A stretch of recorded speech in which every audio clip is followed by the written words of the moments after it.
Parliamentarians ہیں ان کے نام ایگزٹ کنٹرول لسٹ میں کیوں ہیں؟ محکمے سے جو نمبرز ہیں وہ میں نے مانگے، ہم بھی یہی کرتے رہے ہیں۔ میں لائٹر سائڈ پہ بتاؤں، کمیٹی جو ہے وہ فروغ نسیم صاحب ہیڈ کرتے تھے، شیخ رشید صاحب اس کے رکن تھے، 2 اور معزز، میں خود پیش ہوا ہوں بطور وکیل اس کمیٹی میں۔ منسٹر انٹیریئر ملک سے باہر ہیں، ورنہ وہی اس کا جواب دیتے اور زیادہ مناسب جواب دیتے۔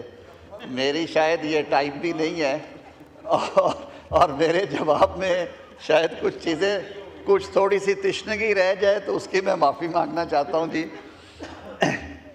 سر، پوچھا یہ گیا ہے کہ آنریبل جو پارلیمنٹیرینز ہیں ان کے نام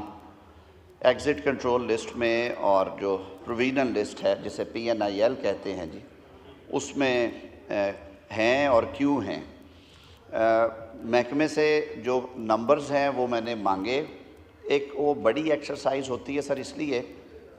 کہ آج انہوں نے اسپیکر سیکریٹریٹ سے CNIC نمبرز لیے ہیں، کیونکہ سر وہ ایک کمپیوٹرائز سارا ڈیٹا سسٹم ہے، اس میں کیونکہ ایگزٹ کنٹرول لسٹ کی جو انکلوژنز ہیں اس کا طریقہ یہ ہوتا ہے کہ جب نام پلیس ہو جائے تو اس کو نکالنے کے لیے ایک ریویو پرووائڈ کیا گیا ہے انڈر دی 1981 کا جو لا ہے اس کے انڈر، اور پھر رولز بنے ہوئے ہیں، اور review is to be decided by the federal government. تو اس کی ایک ہمیشہ کیبنٹ سب کمیٹی ہوتی ہے، جسے پچھلے دور میں بھی اس دور میں یہ ذمہ داری مجھے تفویض کی گئی، اور میری ہمیشہ یہ اکراس دا آئل کی اس طرف یا اس طرف یہ بات میں پورے دعوے سے کہہ سکتا ہوں کہ نہ صرف پارلیمنٹیرینز بلکہ جو ریویوز بھی آتے ہیں ہم پوری توجہ کے ساتھ اور پوری ایپلیکیشن آف مائنڈ کے ساتھ کوشش کرتے ہیں کہ ان کو ڈیسائیڈ کریں، and I can state with clarity on the floor of house کہ ریویوز میں سنتے ہوئے جو ہمارا ڈیلیشن یا ایکسکلوڈ کرنے کا جو سکور ہے یا جو پرسنٹیج ہے، it should not be less than 65 to 70%, because I honestly believe کہ جو رائٹ ٹو ٹریول ہے یہ آرٹیکل 15 کے تحت آپ کا بنیادی حق ہے۔ however article 15 itself states subject to law، اور یہ جو لا ہے ایگزٹ کنٹرول لسٹ کا 1981 کا، اس نے جوڈیشل اسکروٹنی کے بہت سارے ٹیسٹ پاس کیے ہیں، آنریبل سپریم کورٹ کی اور ہائی کورٹس کی بہت ساری ججمنٹس ہیں، ہم لوگ خود پیش ہوتے رہے ہیں، یہ ویل گھومتا رہتا ہے۔ پچھلے ادوار میں بے تحاشا لوگ جو اپوزیشن میں تھے اس وقت، جو آج ٹرینی بینچز پہ ہیں خواجہ صاحب، وہ بھی اس کرب سے گزرے ہیں، اور میں یہ بالکل نہیں کہوں گا کہ وہ جو پنجابی کا محاورہ ہے کہ جویں پڑھے یا اوویں پڑھاواں گے، یہ نہیں ہونا چاہیے، بلکہ چیزوں کو strictly in accordance with law and rules ہونا چاہیے۔ سر، میں صرف یہ استدعا کروں گا کہ جہاں تک تو ڈیٹیلز کا تعلق ہے کہ کن کے ہیں اور کن کے نہیں ہیں، وہ اگر صرف اس کا ایک چھوٹا سا طریقہ کار ہے کہ آپ اپنا جو نیشنل ID کارڈ نمبر ہے وہ اگر سیکرٹری اسمبلی کو پہنچا دیں، آئی ول میک شیور کہ جتنی لسٹ ہے آپ کی وہ ساری اسکروٹنائز کر کے دے دیں۔ I have been assigned this question this morning, I wish کہ مجھے 2 دن پہلے بتایا گیا ہوتا، میں ساری ایکسرسائز کر کے آتا۔ دوسرا، ایگزٹ کنٹرول کا تو ایک طریقہ کار ہے، اس کی پلیسمنٹ بھی کمیٹی ہی کرتی ہے، کیبنٹ سب کمیٹی، اور اس میں سے جو ریموول ہے وہ بھی کیبنٹ سب کمیٹی کرتی ہے۔ I don't want to take any credit, but for clarity I would say کہ جب میں نے بطور کمیٹی کے کنوینر کے استعفیٰ ایزیوم کیا ہے تو میں نے جو پچھلی کیبنٹ کے ممبران تھے ان تقریباً ساروں کے نام جو تھے وہ ایگزٹ کنٹرول میں تھے، بیکاز آف دی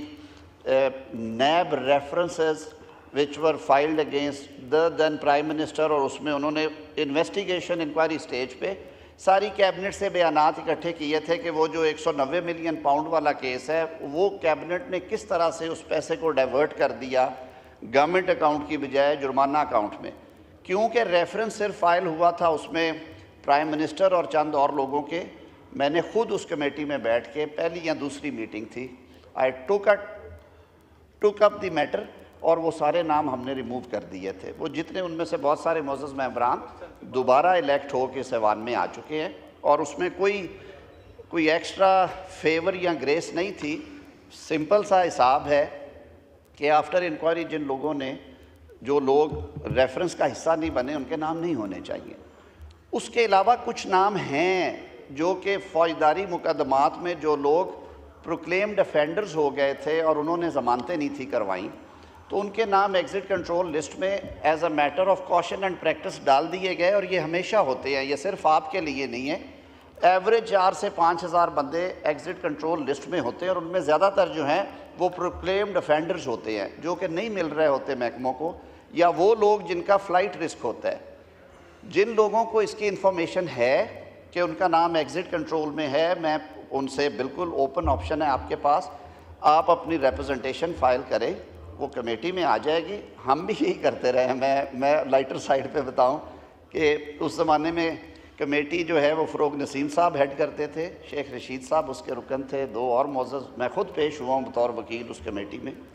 تو وہ انشاءاللہ العزیز بالکل میرٹ کے اوپر اگر بیل ہو چکی ہے، فلائٹ رسک نہیں ہے، اور میرا خیال ہے پارلیمنٹیرینز کا فلائٹ رسک نہیں ہوتا۔ PNIL جو ہے اس کے لیے رولز بن گئے ہیں، وہ رولز جا رہے ہیں۔ پہلے یہ ایک ان اینڈنگ ہے، یہ سپریم کورٹ کے حکم پہ جسٹس ثاقب نثار صاحب نے 2018 میں یہ طریقہ کار انٹروڈیوس کروایا تھا، باوجود میں وجوہات میں نہیں جاؤں گا کیونکہ ہم اس پہ بہت دفعہ پہلے بات کر چکے ہیں۔ یہ ہوتا وہی ہے کہ جو گڑھا کسی کے لیے کھودا جاتا ہے اس میں خود گرنا پڑتا ہے، تو اس کو بھی اب ہم نے اپنے طور پہ تحرک کیا ہے کہ اس کو ریگولیٹ کریں۔ It should be regulated activity, court order پہ نہیں ہوگا تو سر اس میں بھی انشاءاللہ آپ کے سامنے رولز آئیں گے، لے کریں گے اور آپ سے بتائیں گے کہ اس میں کیا ہے۔ میں ختاماً صرف یہ عرض کروں گا کہ ایسے ہمارے کولیگز جو سمجھتے ہیں یا جنہیں اندیشہ ہے، صرف اپنا CNIC نمبر جو ہے وہ سیکرٹری اسمبلی سے شیئر کریں گے، we will get back to you, اور اس کے ریموول کا طریقہ میں نے آپ کو بتا دیا ہے۔ بہت شکریہ۔